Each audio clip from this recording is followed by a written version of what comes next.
just go. Sorry. My great pleasure to introduce you. Okay, and recording is in progress. Well, good evening, everyone, and warmest welcome to Karme Thegsum Choling, Jacksonville, to the Buddhist Meditation Center. We're incredibly happy to be with Lama Tsultrim Yeshe this evening. He's with us for the weekend and giving a series of teachings. Tonight's Dharma talk is entitled Cultivating Well-Being in the Garden of Our Mind. KTC Jacksonville has been serving the Jacksonville community since 1986. This is one of a number of authorized meditation centers across the United States that's connected with the Karme Kagyu tradition of Tibetan Buddhism, one of four great lineages which came out of Tibet in the 1950s. This particular lineage has a strong emphasis on the cultivation of contemplative practice, so that we not only study what the Buddha taught, but we have the opportunity through contemplative practice, such as meditation, mantra practice, and so forth, to experience directly what the Buddha actually experienced. So, this center was founded by the Venerable Khenpo Karthar Rinpoche, who from the late 70s through 2019 was the abbot of our home monastery, Karma Dharma Chakra, which is located in upstate New York, just above the town of Woodstock. This monastery is the seat of His Holiness Karmapa, who is the head of this particular lineage. The purpose of this center is to provide a place for the hearing, contemplation, and practice of the teachings.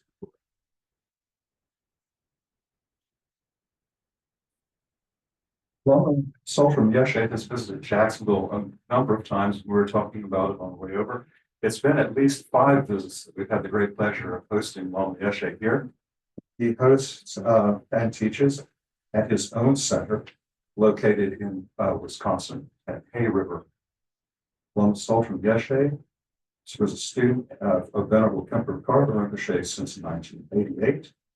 He completed the first traditional 3-year retreat at Karme Ling Retreat Center under the direction of Khenpo Rinpoche, who also founded this center. And he earned the title of Retreat Lama. He received novice vows in 1994 from His Eminence Tai Situ Rinpoche and is a fully ordained monastic, in receiving his final vows in 2008 from Khenchen Thrangu Rinpoche. As I mentioned just a moment ago, Lama Yeshe is the resident Lama at Hay River Karme Thegsum Choling, which is located in western Wisconsin. And he travels extensively through the country, giving teachings of the Dharma, the teachings of the Buddha, at the various KTCs, as well as such centers as Omega Institute. He's also worked for the Wisconsin Department of Corrections, where he was a prison chaplain for 8 years. He continues to do volunteer work in prison, teaching meditation, Buddhism, and giving guidance. Lama Yeshe also has a BS degree in sociology from the University of Oklahoma. He did graduate work in sociology at the University of Minnesota. He's also taught sociology for 4 years at the University of Wisconsin itself. Lama Yeshe, it was a great pleasure to have you here again here at Jacksonville KTC. Warmest welcome. Thank you for being with us. Thank you for inviting me. And I see you have the prayer books here.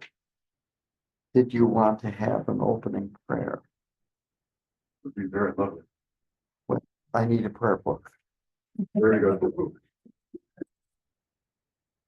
Like us to recite Mahamudra lineage prayer. I think that would be a great one.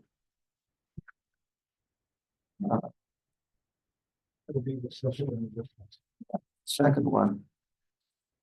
Everybody have access to that text. This is entitled Mahamudra lineage prayer. It's the second prayer found in prayer text. Yeah. You know, I'm going to just point this out. That in Tibetan Buddhism, they're not the most organized of all religions. And so this starts on page 1 of the Kashi prayer. Then you get to the Mahamudra lineage prayer, and it's again page 1. So not to be confused, there's more than one page, and if you go a couple of more pages, it's page 1 again. Just one wanted to point that out so you didn't get confused.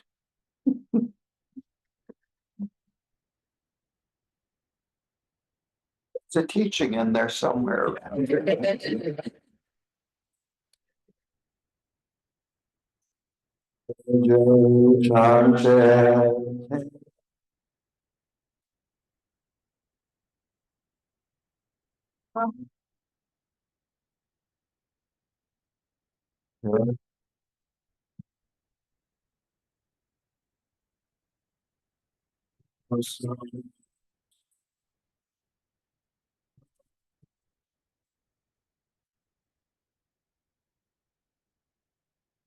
Yeah. Yeah.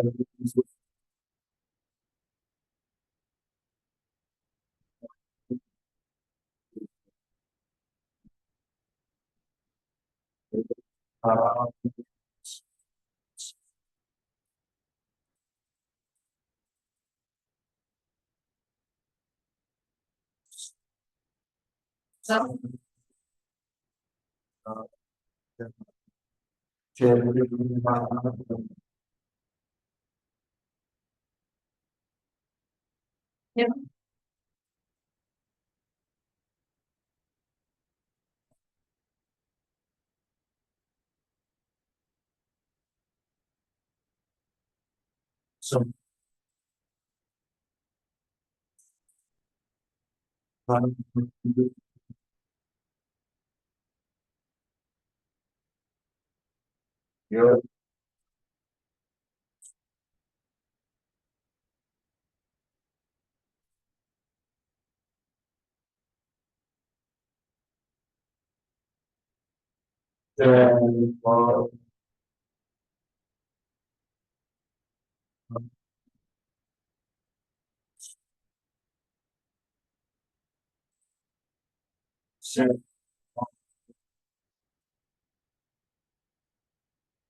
yeah.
Choling.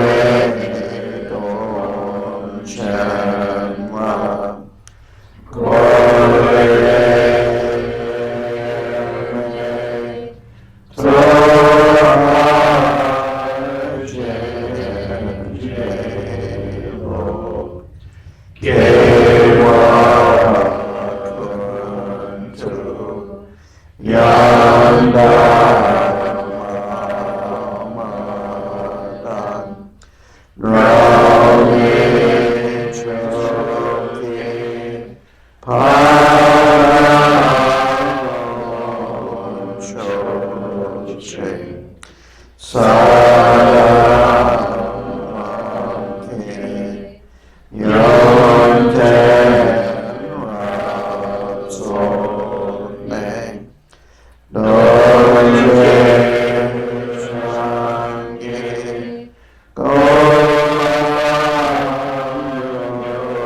There's a little side puja table for you too.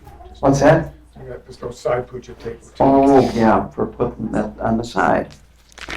So I can have a side order of puja. We always need a side order of dharma. The full portion's not enough. Yeah, if some of you have no sense of humor, I'm gonna warn you.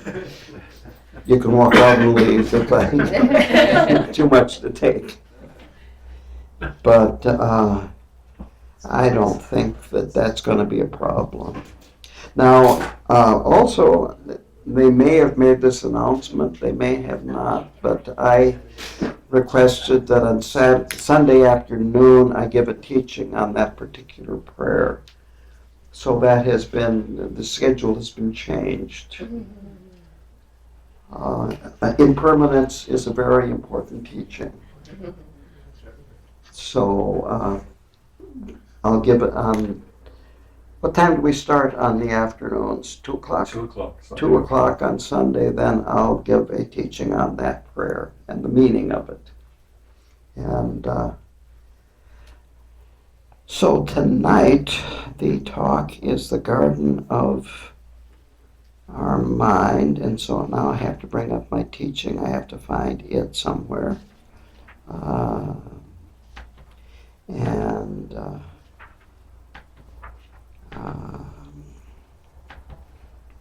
I have been working on a number of things today.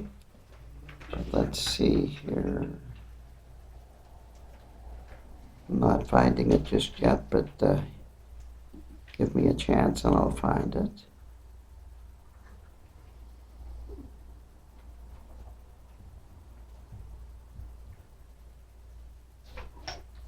There we go.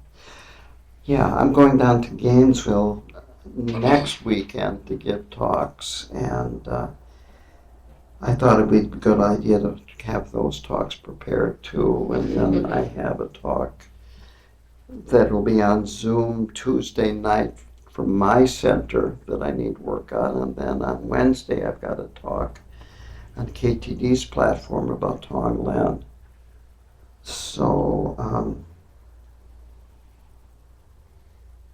I'm just trying to keep things straight, and the older I get, the harder it is to keep things straight.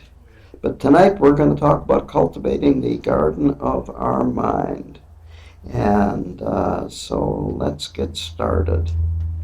And as a preface to this, I moved out to my present place back in 1971. It's an old dairy farm that most of the land had been sold off.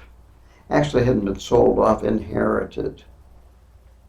And so barn and other farm outbuildings and so forth. And of course I moved out there to get back to the land, and I did hobby farming and vegetable gardening and so forth. And I made this big enough so I don't even need my glasses for that. So I have a little bit of experience about gardening. I say that I'm a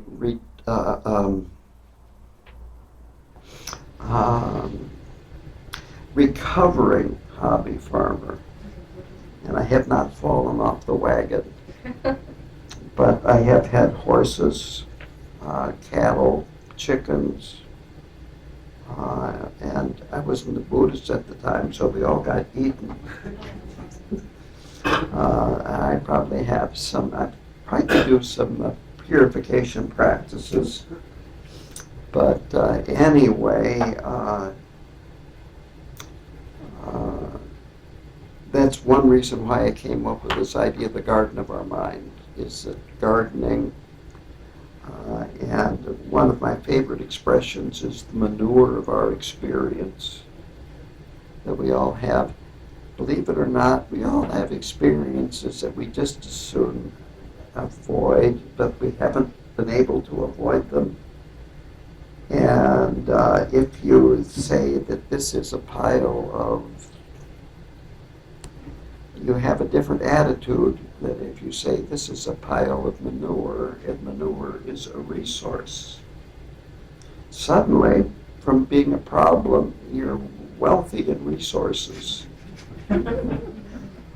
And so when we're working with our mind, a lot of it is just plain attitude. It's just how are you going to look at what is in front of you and what was behind you and what's happening right now. So I like the idea of, and this comes from the 7 points of mind training. It's using our difficult parts of our life for growth, for spiritual growth, to learn things, to progress, to put things behind us, and so forth. So the write-up that I sent here, this is what I sent, and I think you posted this in the description. In the garden of your mind, water the seeds of your qualities, such as loving kindness, compassion, wisdom. A flower will never grow if it's not treated properly. If you walk on it, give up on it, throw trash on it, don't water it, it's not going to work. And then there's a Zen saying that I really like, which is, the seed never sees the flower. You have to break out of your shell. Khenpo Rinpoche used the example of the cocoon. And the idea is that with a, technically it's a moth, not a butterfly.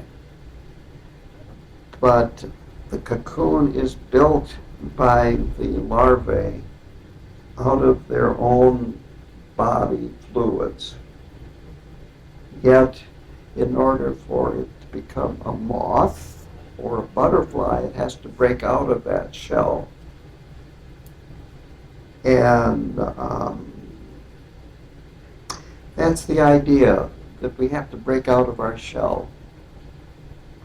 And I wasn't planning on doing this, but I'm going to show a moth, a video of one that I took at my place that I think you will find impressive, and I can give it to you and you can put it on the video because I know you can process video. I can on mine, yes. So you have some very good talent here. If I was a headhunter, I would take them home with me. But here we go. I'll make this.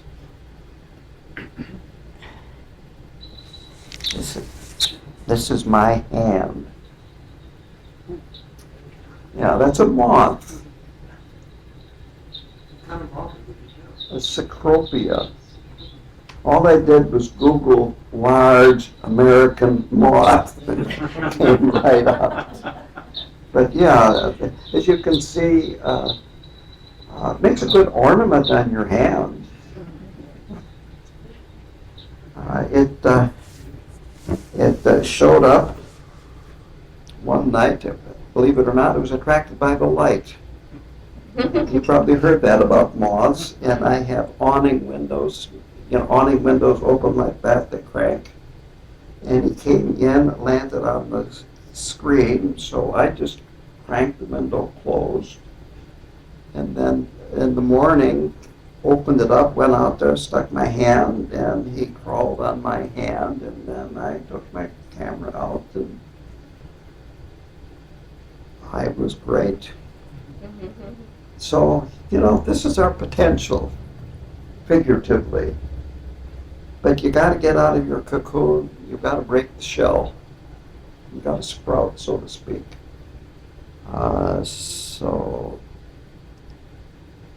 And of course, what happens? What I finished with here is you have to give up the security of remaining who you are. And that's very important.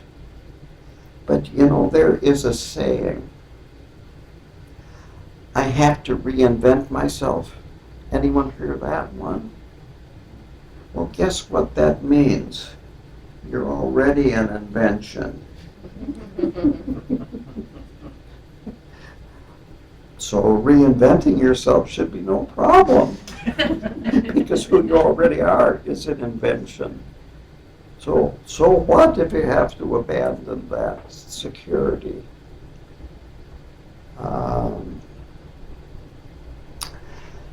So let's talk about well-being to begin with here.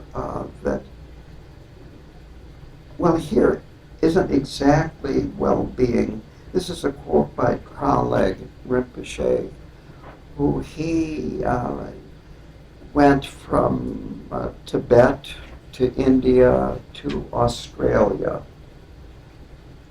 And so this is a long quote, but I think it's extremely important. Healthy self-image is accommodating, it is forgiving, it permits and allows. It does not demand perfection from us. Perfection is something that we aspire to. It is being gentle with oneself, warts and all, accepting all aspects of oneself, forgiving one's failures and defects and accepting that we can sometimes make mistakes and fail. By thinking like this, having that big vision and positive self-image, one can accomplish all aspects of oneself and still continue to strive. One can accommodate all aspects of oneself and still continue to strive for one's own betterment. So that is, I think it's on page 22 and 23 of his Lojong book. But if it's not, I'm sorry. But you can go to the video and review this. So this idea of breaking out of the shell, out of the cocoon and so forth, giving up the security of being who we are, it doesn't have to be a big deal. And it's not an all or nothing situation, little by little by little. But if you start realizing that who you think you are is just, the Karmapa used fabricated self. But an invented self works good too. What I like about fabricated self is that there are two meanings of fabricate that I think are very applicable. One is that fabricate means to put together from parts. like my laptop was put together from parts. And so this self that we have, this idea of who we are, is put together from parts that we grab onto from what other people say about us, what we see in ads, what we think about ourselves, and so forth. And my favorite story about a fabricated self was at a wedding. There was a little boy and a little girl that followed the bride, held the train up, probably 4 years old. And they were cute. You know, can you believe it? They were cute. And so the wedding went very well. After that was a banquet. And when we were done eating, then there was an open mic. Friends of the bride would get up there and tell stories about the bride. Friends of the groom would tell stories, da da da da da.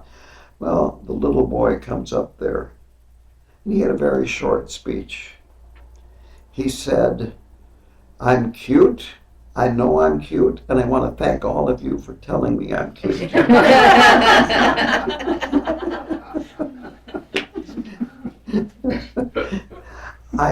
Now, this is about 20 years ago. I don't think he would stand up into a microphone and say these things. And we're like that. You know, we have these stories about who we are, who we think we are, what we would like other people to think of us. But it's fabricated. And that's the other definition of fabricate, besides put together from parts. It is to fabricate evidence at a trial. It's false.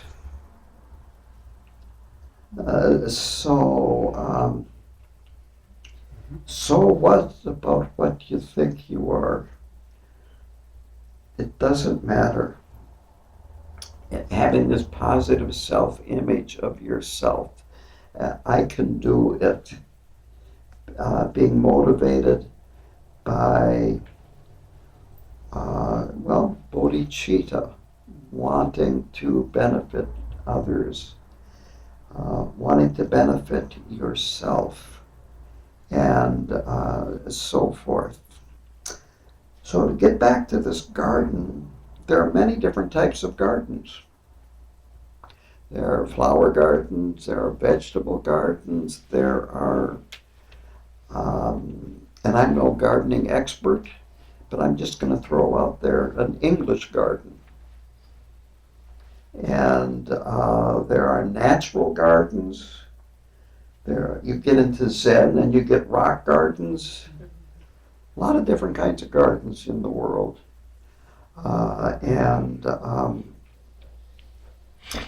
So it's good to decide what kind of a garden you want. And, it's very good to go to a landscaping artist to develop this garden of yours. And, what comes to mind are some of the KTD lamas, Karmapa, and so forth. Reading their books and so forth for this garden of your mind, cultivating that garden. You can go to YouTube and you can find some quote unquote experts that maybe you don't want to follow. They might lead to a place where you don't really want to go. When I was preparing for the 3-year retreat that Michael mentioned, I remember seeing this. I think us people that were preparing were passing this around. It was an ad for the ultimate retreat. And of course, it was probably someplace down in Mexico, with this very plush, lavish, fantasy world setting. I decided to do the 3-year retreat instead of the ultimate retreat. So you want to make sure that you're following the best advice. And now Michael and I were talking. We've talked a lot since I've been here. I've known him since 1989. It's when I first met him. We're getting to be old friends in both meetings. But let's see, where was I going with this? We were talking about gardening and landscaping. And do you remember where I was going with this? Our lamas are our landscape architects. Yeah, our landscape architects. Yes, thank you. I needed that. He was talking about instructions that Khenpo Rinpoche gave him, which was to take care of his parents and to take care of his animals that he has on his farm. Yeah. And my instructions were to start a KTC. And I'm not saying that what he is doing is wrong. It's just that that's the instructions that he received and the instructions that I received. And I tried to do that, and he's been doing that. I also want to mention that there is no city of Hay River. That confuses people, but there is no Hay River, Wisconsin. It's a small river that is a couple of miles away from where I live. But if we mentioned the closest town is Ridgeland, and if we called it the Ridgeland KTC, that just is too small. Ridgeland is population of 258. And I live outside of Ridgeland anyway. So that's why we're the Hay River. That's a bigger area, slightly bigger. So going back, you need to get instructions from your Lama of exactly what kind of a garden you're working on. Now, both of us in the long run are working for the same ultimate results, but it's different ways. And when I heard about the 3-year retreat, it was like, I got to do this.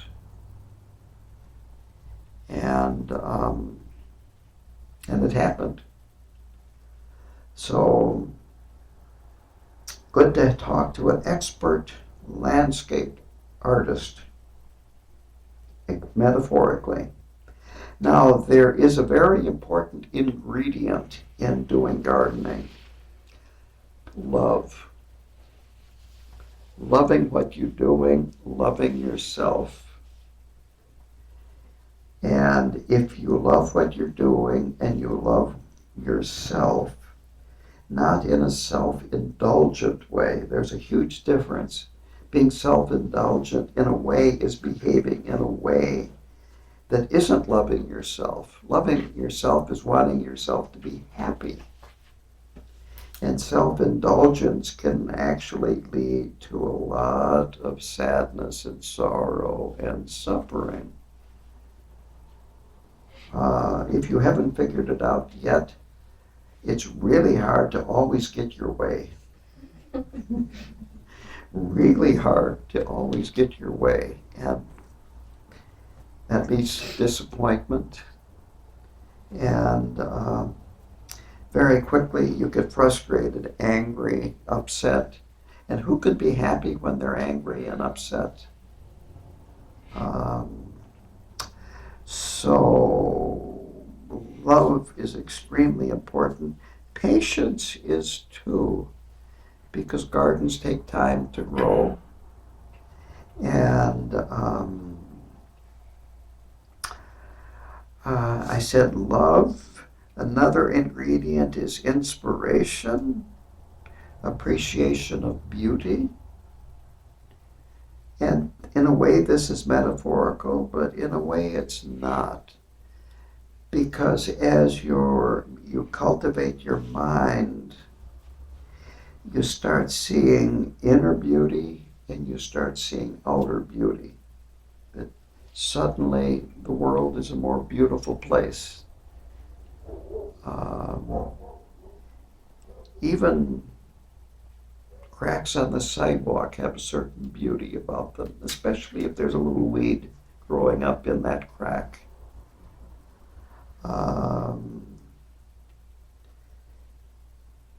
I take with these cell phones, I take a lot of pictures, way more than I need to. But there are just so many beautiful things to take pictures of. There are just so many.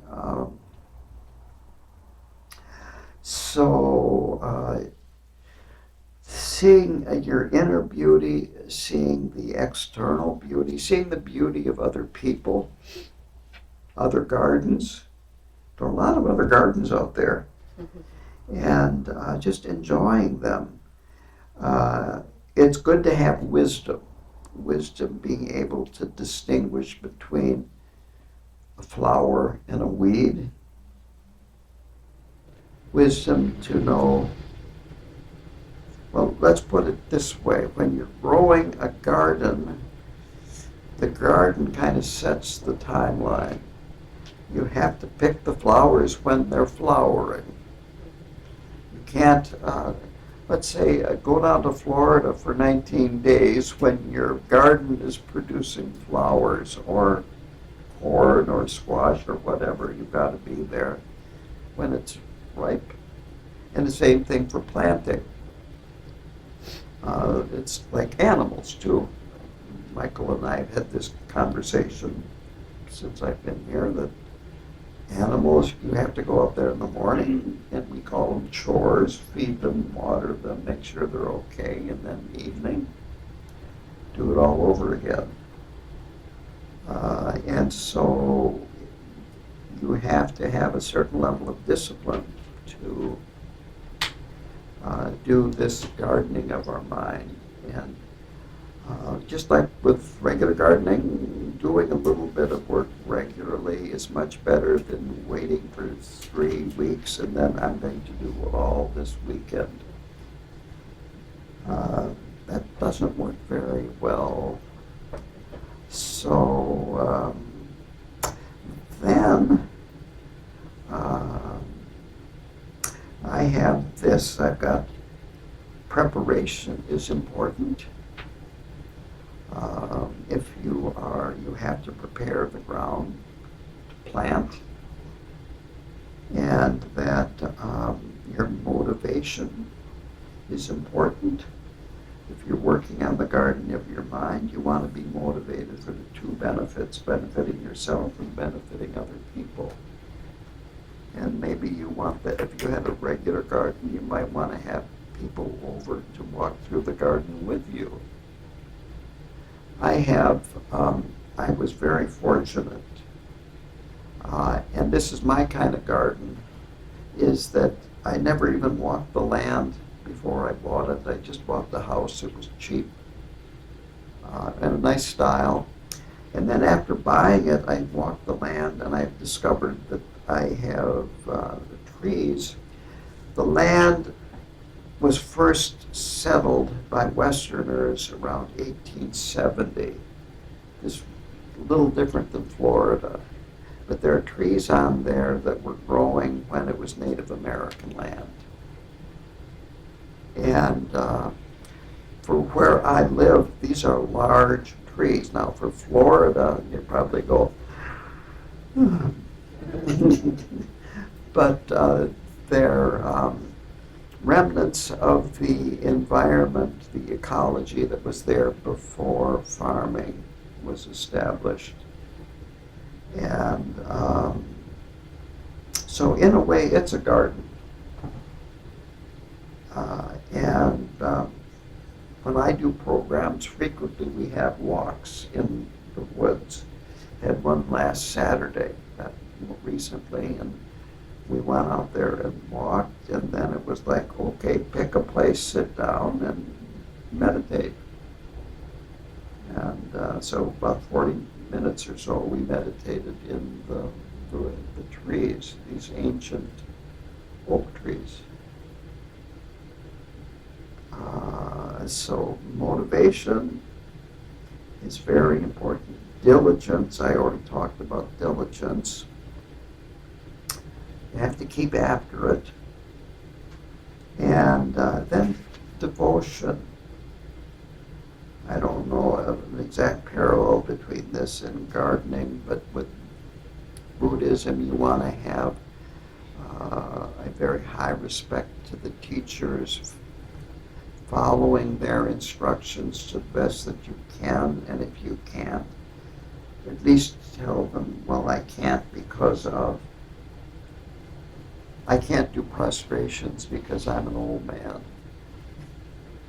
But I would have earlier in my life.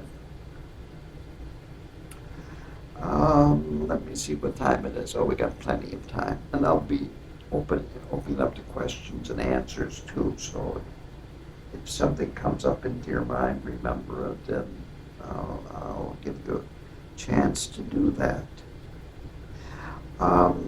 But devotion is that you feel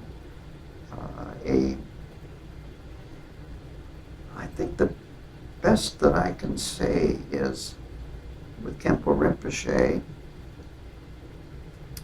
you felt that you wanted to be like him. That you feel you want to be like the teacher, the master gardener. I tried. I'm still trying.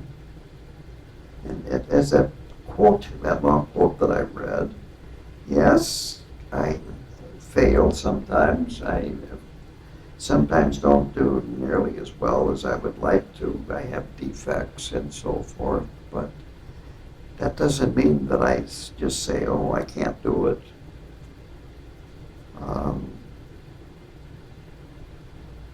Which brings me to the next quote, and this is again by Choling Rinpoche. But I think these are very important. We feel nurtured when we are nurturing. Only a nurturing person can nurture, and a nurturing person is nurtured by his or her own caring attitudes. If you can develop these qualities, you will no longer have to go around like a sponge, soaking up the drops of love others leave behind. And I think that's a very powerful quote, that we have to love ourselves. We have to realize that we have Buddha nature, that we have that perfection inside of us, and that it's a matter of this nurturing, gardening in our minds that allows these seeds to sprout and grow and bear flowers and fruit and so forth. Thich Nhat Hanh talks about watering the seeds.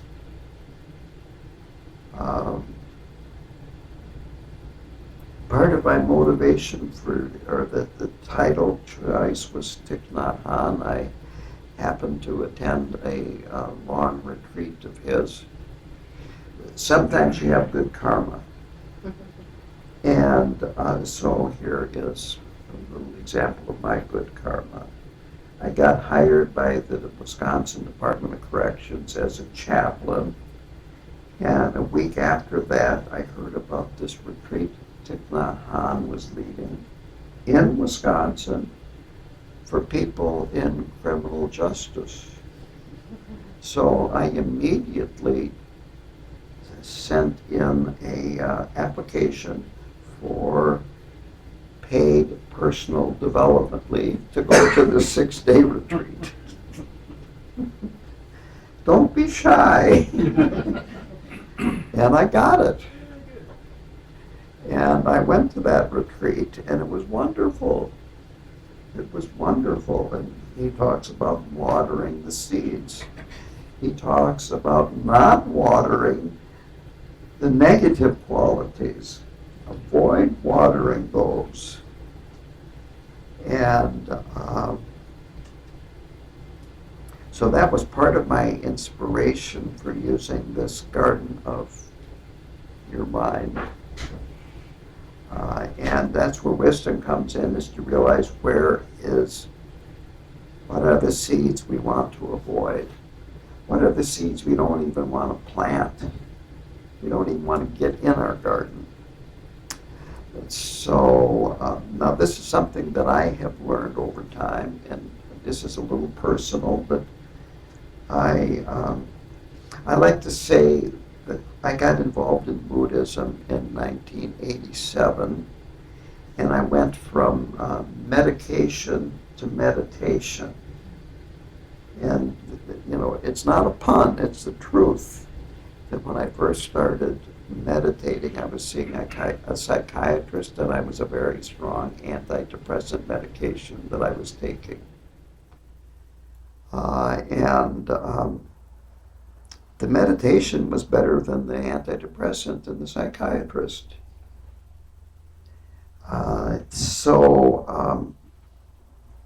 What I learned was that I loved to listen to negative music that made you feel depressed and how bad the world was.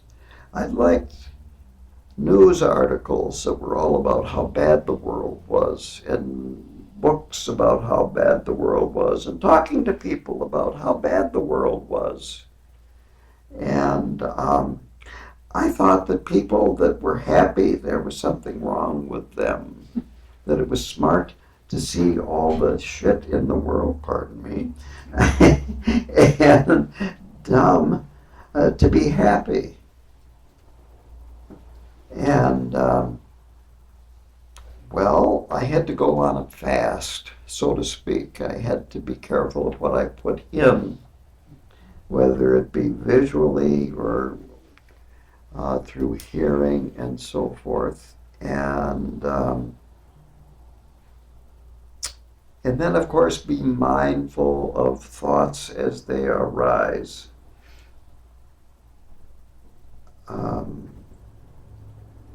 I don't know if any of you have ever done this, but at that time I decided I would keep, I'd never done this before, a journal, writing down the end of the day what's on my mind.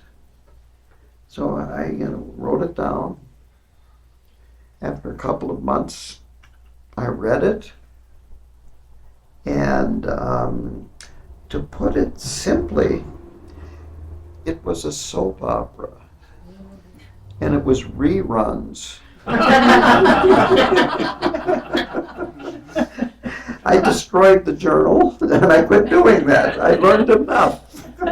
It was not worth writing down, and it was not worth keeping those thoughts when they arose. Yeah, maybe your experience is different, but it isn't a soap opera. But I'll pass this little tidbit on to you, and that is that a few years ago, I had a lunch at Karme Ling at the Lama House. Khenpo Karthar Rinpoche was there, and a few other of his students were there. And this is separate from the retreat for the men and the women. It's in a separate building and so forth. And after we finished eating, somebody passed around a large commercial-sized box of fortune cookies. And so I just reached in and got my fortune. And I think it was an enlightened fortune cookie, because it said, to see your drama is to be liberated from it. And this is straight Tibetan Buddhism, that if you can see that storyline that you're feeding yourself, if you can see it as a storyline, if you can see it as drama, you realize, well, it's just drama. Okay. it's just drama, so what? I don't have to believe what I watch on television either. Especially, the stories that are made up. So, to go on here, it's very good to be mindful of what's going on in your mind. Another way to put it is, if you're going to do house cleaning, you have to see the dirt. It's really hard to clean house if you can't see the dirt. So that's where being kind to yourself is.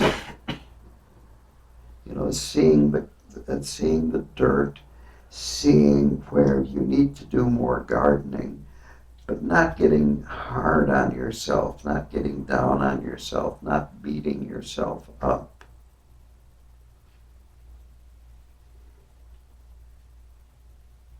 Telling the flowers that they're not growing fast enough. Come on, get up higher. That doesn't work. It takes time. And not every flower is perfect.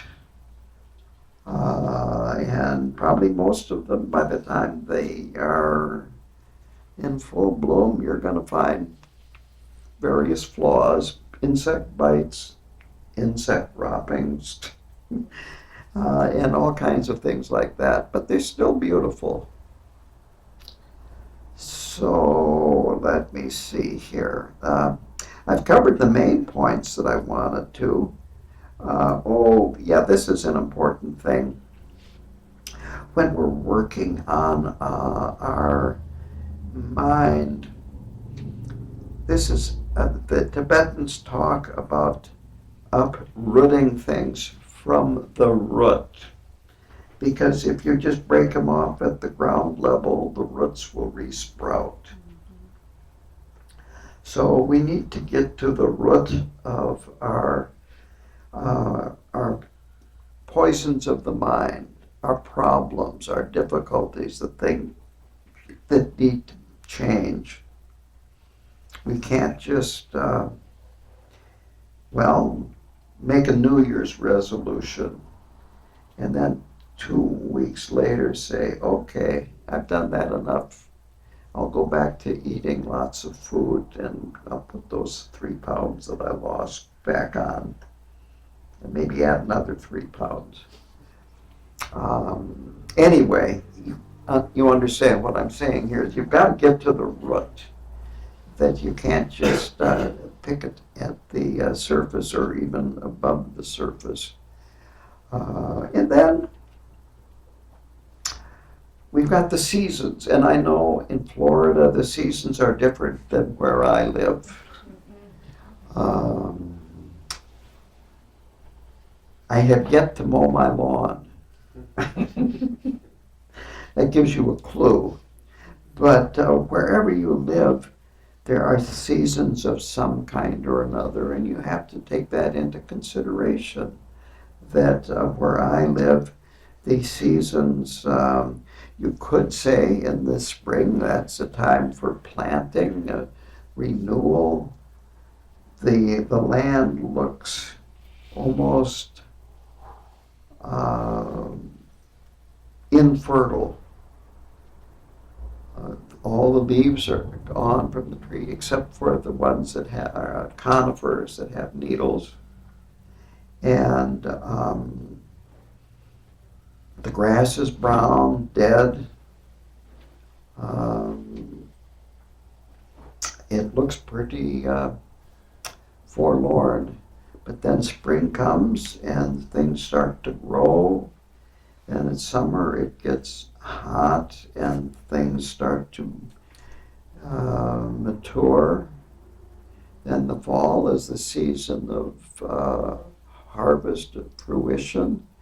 And then winter again is a time of, you might say, renewal and preparation for the spring. I see it in the animals too. It's easier to see it in the animals. I have a lot of nut trees, And so I've got a lot of squirrels. And they're very busy burying nuts. And chasing each other around and just having I don't know, I say they're having a good time. I don't know. I've never really talked to them about it, how good a time they're having. But you can just see how they are preparing for winter. And then, of course, some of the birds come down. They may not make it to Florida, but they make it to Texas. And so things change as the seasons change, and you have to realize that there are going to be times when your mind is just going to be, well, I don't know if you get it down here, but up where I live, there's a seasonal affective disorder, SAD. Do they get that down here? Not really, unless you I stay didn't inside think a so. lot. Yeah. A colloquial is cabin fever. And so our mind is not, it's not that stable. And so, yeah, there are going to be times when you're feeling a little sad, a little depressed. Sometimes you're going to feel elated, and on and on and on. And just realize it's temporary, impermanence. Impermanence. How many of you own a car? Have you noticed that it runs out of gas quickly? That's called impermanence.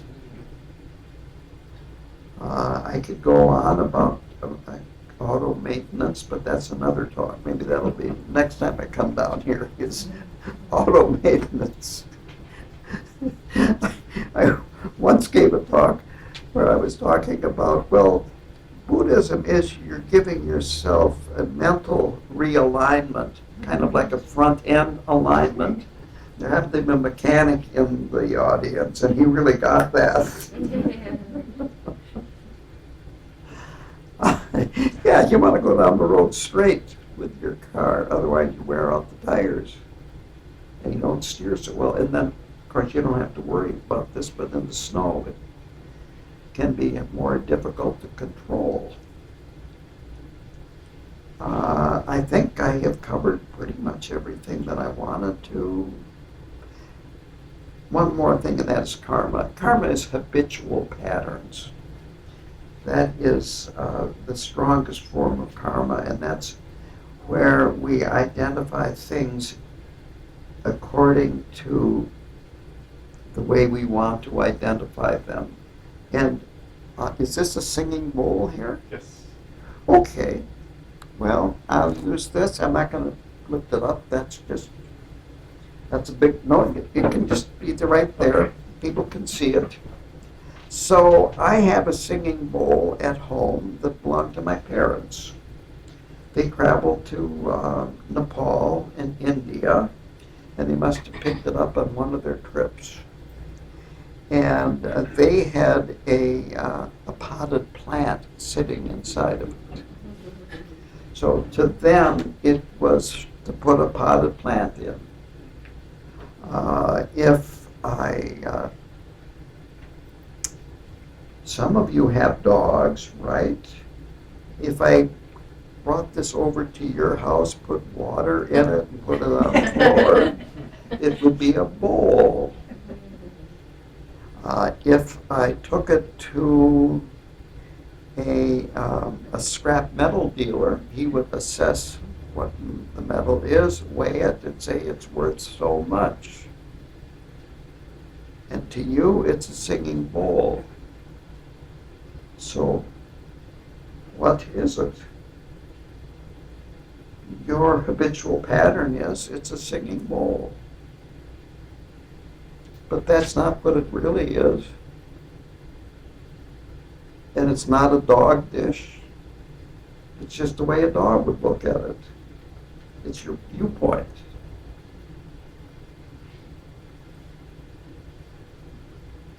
ultimately, from ultimate reality, it is what it is, and it's beyond conception. But our karma conditions us to look at it a certain way. And it's good to look at it as a singing bowl, by the way, rather than a dog dish.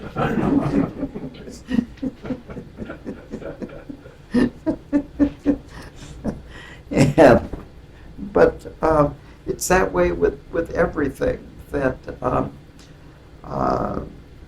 snow here and you could go, oh my, right? Shuts the town down. Yeah. Where I live, of course, the snowmobilers, oh, this is wonderful. The cross-country skiers, this is wonderful. There are people that do winter camping. Would you like to do winter camping? I'll put you in touch with. That's all right. I just can't figure this out. But you get the idea that we project on what we experience preconceptions, and we don't really open up to it being any different. Let me see if I can bring this up. It's another picture that I think is pretty good.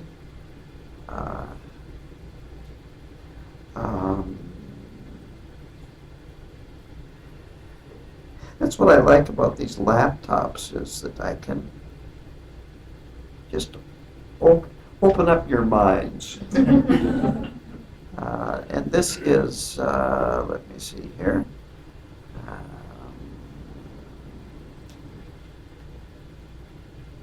As you can see, I'm just kind of spontaneously, I'm not finding it though. Oh, there it is. Okay. Oh, yeah. Have you seen this before? It says how things appear is a matter of perspective. So from one perspective, it's a circle. From another perspective, it's a square. And then if you back out, you see it's a cylinder.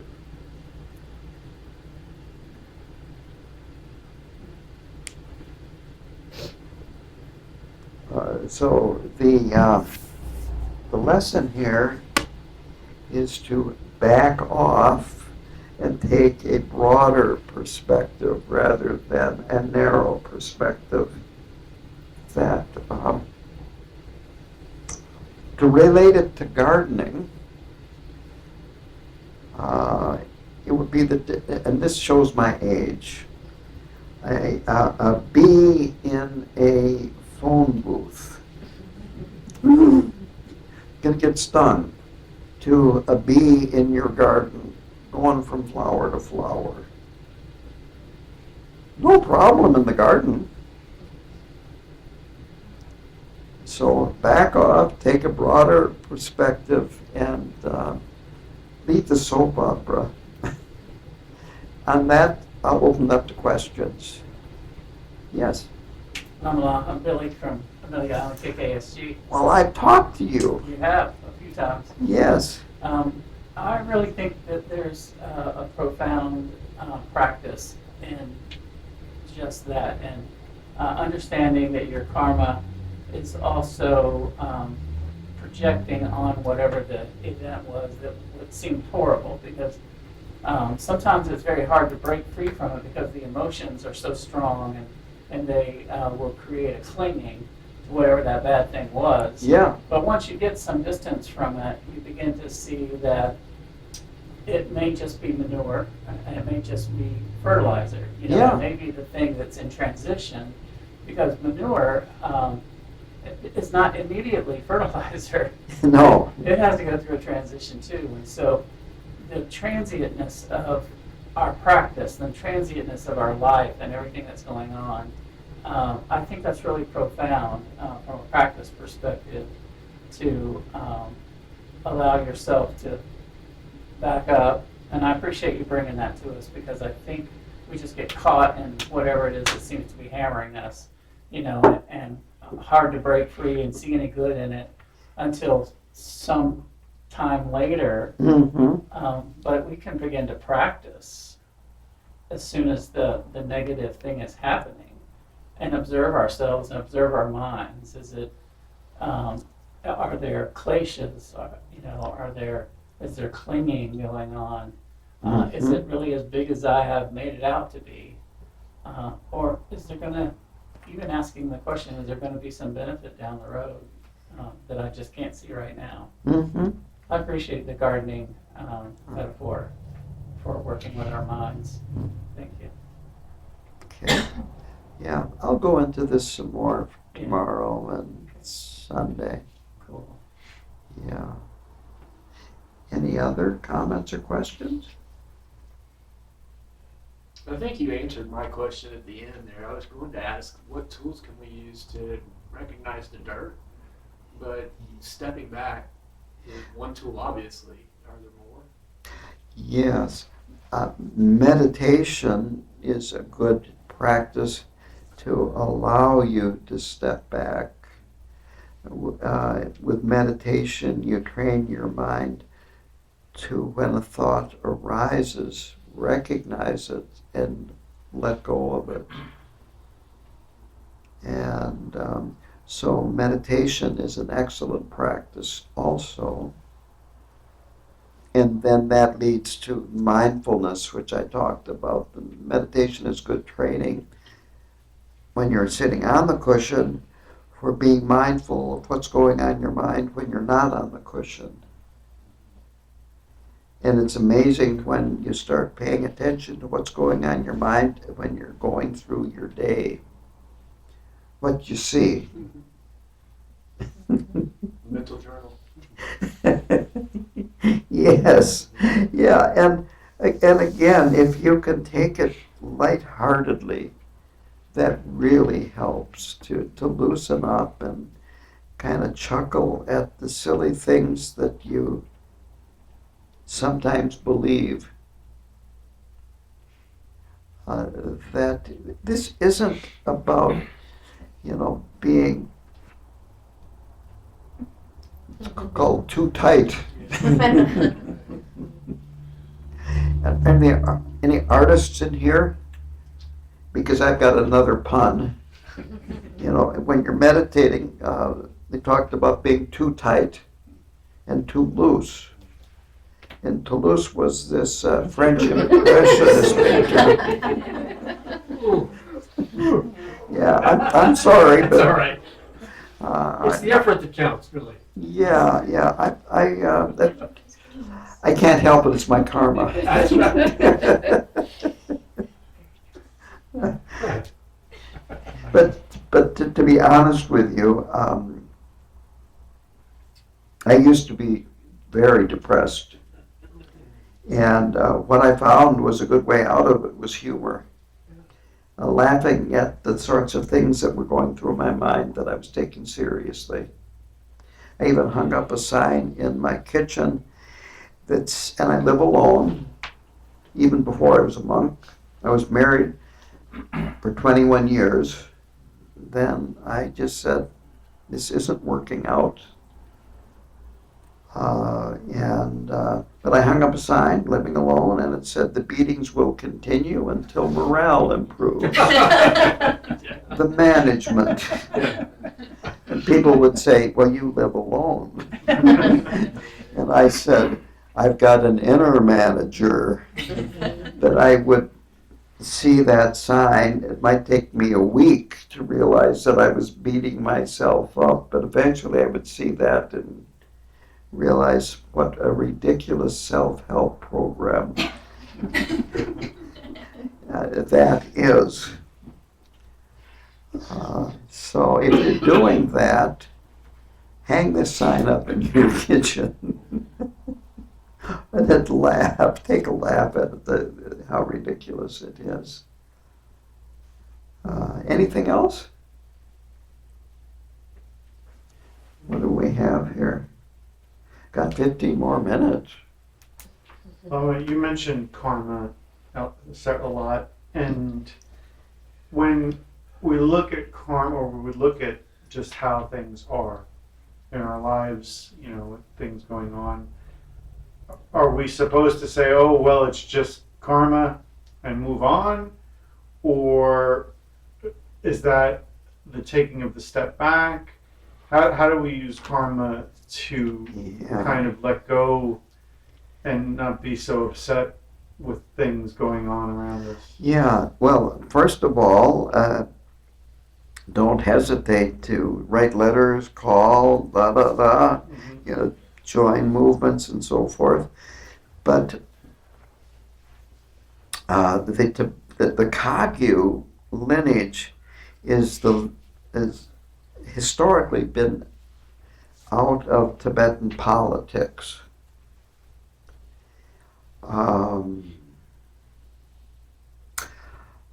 But right now we're in, and I'm going to be talking about this weekend. That's one reason why words of encouragement.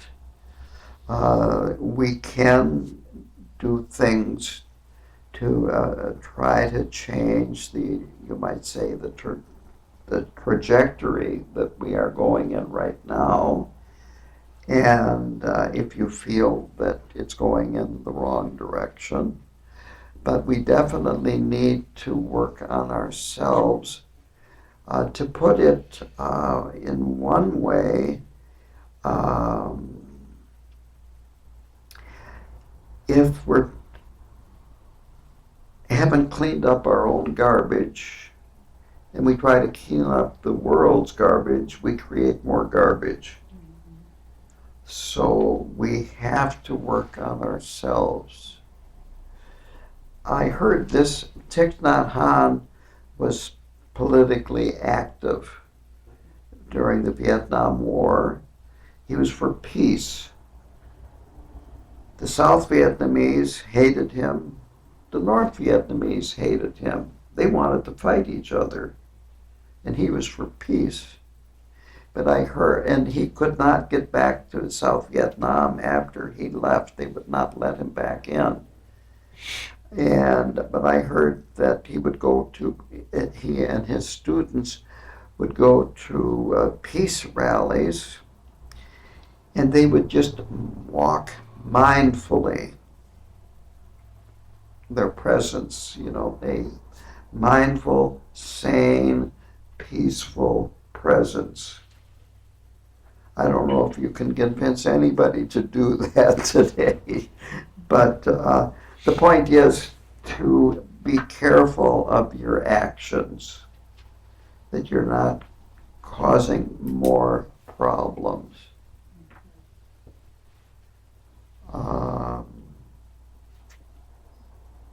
But there's a lot of things that are very unsettling. I think that's a good way to put it right now. And it could be that the United States is running out of good karma. I'm not the one to judge that, but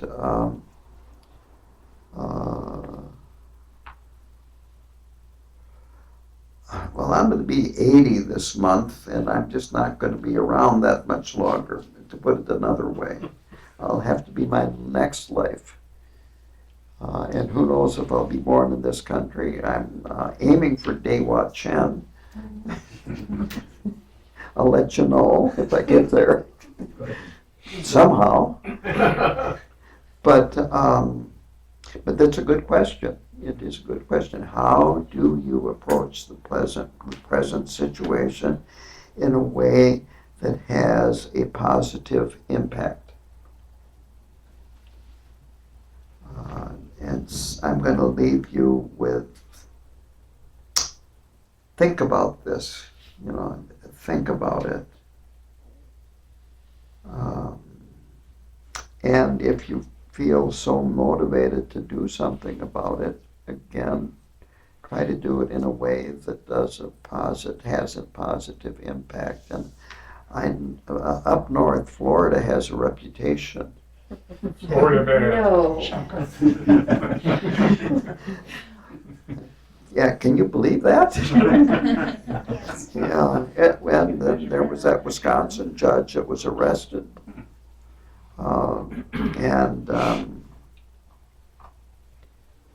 I guess to sum this up, there is an all-pervasive fear. And I don't care which side you're on.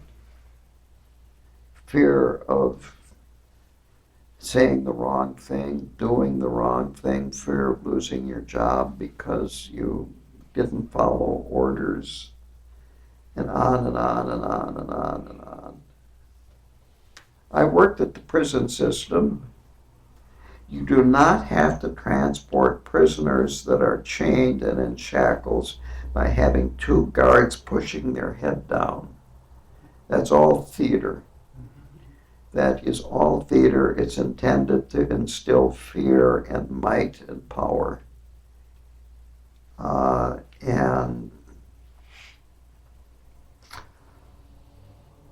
Well, I guess I've said enough for right now. Anything else? Lama Yeshe, this morning before coming into town, it was a very beautiful morning. It was very crisp.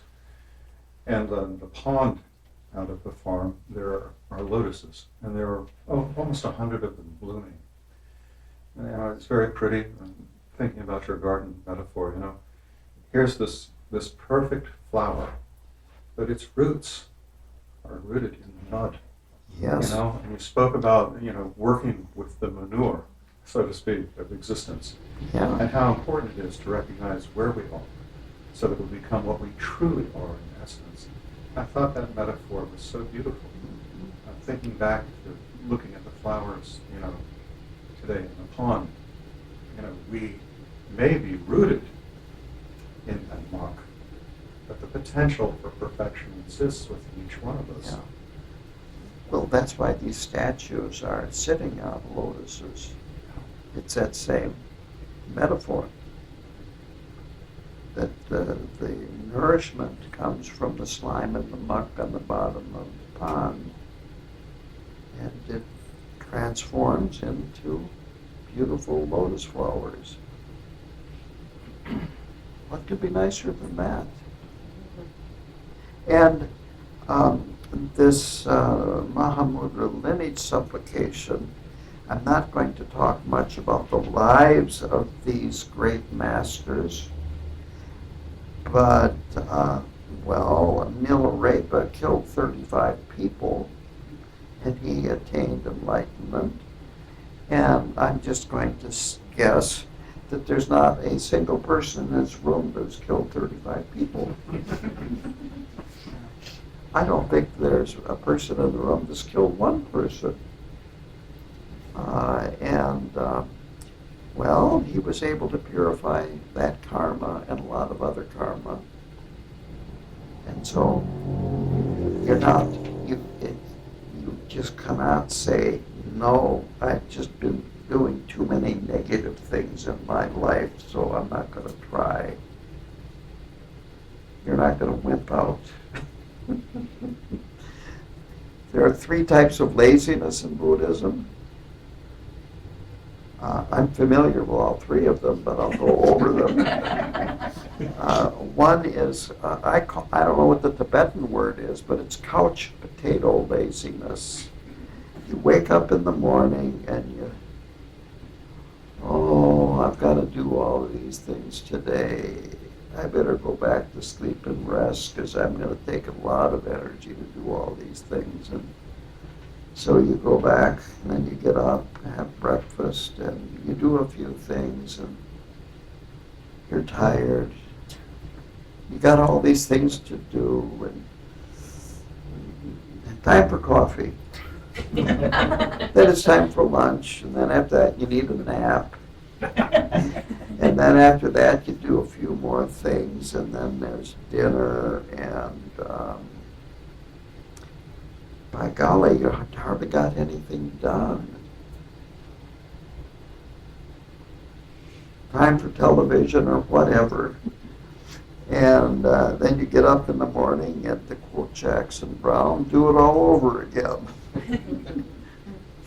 And so that's one type of laziness. The next type is mindless busyness.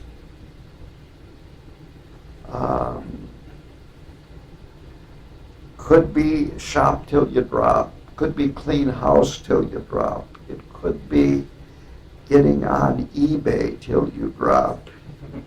It could be watching videos on YouTube, Facebook, any social media, all of them. Take your pick. You can just keep busy, busy, busy and never accomplish anything meaningful. So that's the second kind of laziness, is you're busy, busy, busy, but you never have time to do what needs to be done. The third type of laziness is self-deprecation. Oh, I could never do that, so why should I try? Why should I waste my time trying if I can't do that? So those are the three types of laziness in Tibetan Buddhism. Maybe we'll get into that tomorrow more too. So I guess I will finish up. I'm going to dangle a carrot in front of you, a kind of a metaphorical carrot. And that is that I had a very tough childhood. Any of you in social work, that kind of thing? Okay. Doesn't matter. Oh, you are? Well, I have Yeah. some experience. Yeah, well, my mother had, I found this out after she died, and she lived to 96. She had a long life, but up till the age of 13, she was sexually assaulted in her own home. And of course, never heard a peep out of this, and she was never treated for it, and she had all kinds of psychological negative habits, emotions that were uncontrolled, and to the point of violence. And so I was brought up in this household, and by the time I was in 9th grade, I tried to commit suicide. And as you can see, I failed. Sometimes being a failure is a good thing. And then when I would no longer let her whip me with a leather belt, I was 16, she and Dad put me in an adult locked psychiatric unit. They didn't commit me, and there was only so many days that I could be in there. And when they said I could leave, I stayed an extra day because it was better than at home. But then I decided I can't spend my whole life here. I've got friends, at least on the outside.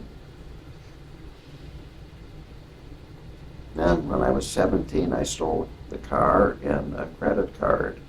That's my first time in jail. I spent the night in jail there in some place in, I think, Mississippi. Put about 1,500 miles on the car. And then I was having nightmares throughout this whole childhood. When I was 20, I came home from school and had a nightmare that I was in my room and that there were guards outside, and at any moment they were going to come through the door and take me out and execute me. So, well, what are you going to do? I got up and went over to my bedroom window. It was a kind that has 9 panes, with the wood slats like this. Well, I broke the glass out with my bare hand and then dove through it head first like in the movies because I had to get out of there. So that was my childhood. And it's been very useful. I'm serious about this. It has been very useful. It just took me a long time to find Buddhism to learn how to use it. And so I'm just saying that whatever your experiences have been, I think you can learn to find them very useful and helpful. And Mom and I, we finally got back together. She was was terrified about me being a Buddhist. Can you believe it? She could not talk about her fears. But in the 3-year retreat, she sent me newspaper clippings about the Waco standoff, like we were hoarding weapons and da da da da da. Well, would have been about 6 years after that. I led a Buddhist service at a college that she had a high level of respect for, and for the first time since I got involved in Buddhism, she said, "Can I attend?" She wanted to learn something, and so she attended, gave a little talk about Chen Rezi. Then we did Chen Rezi, and then I had a Q&A, and then after that I went up to Mom, and she said, "Oh, you're a minister. I always wanted you to be a minister." Well, you know, Chen Rezi, I like Chen Rezi, so does Mom. So I'm going to end it with that, and shall we dedicate the merit? Yes.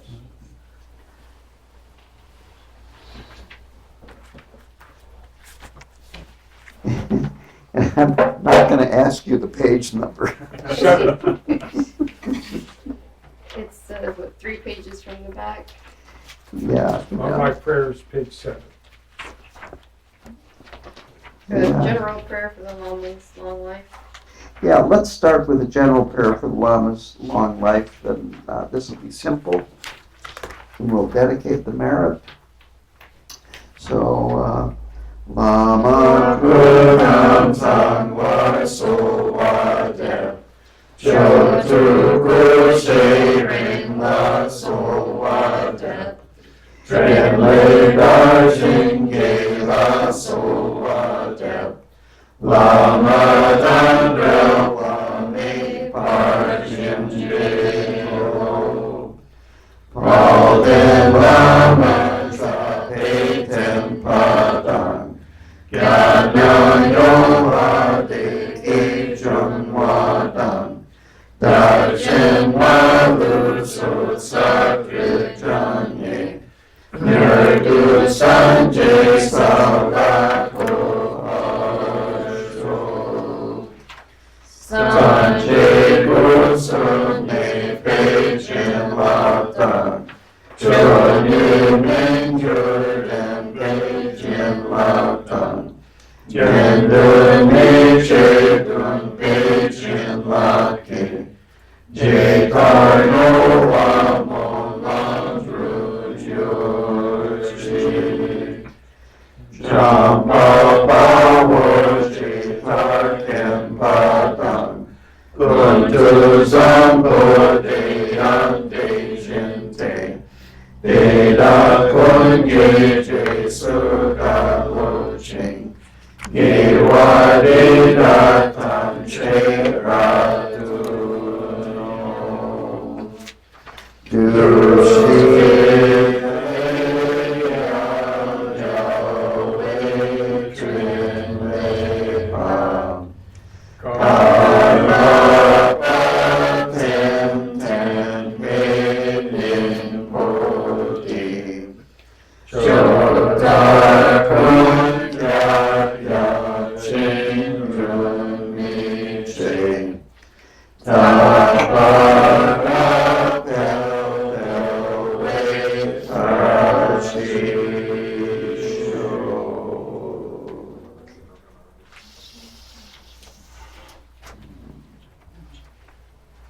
Well, thank you for being here this evening, and I hope that something that I said you will find beneficial.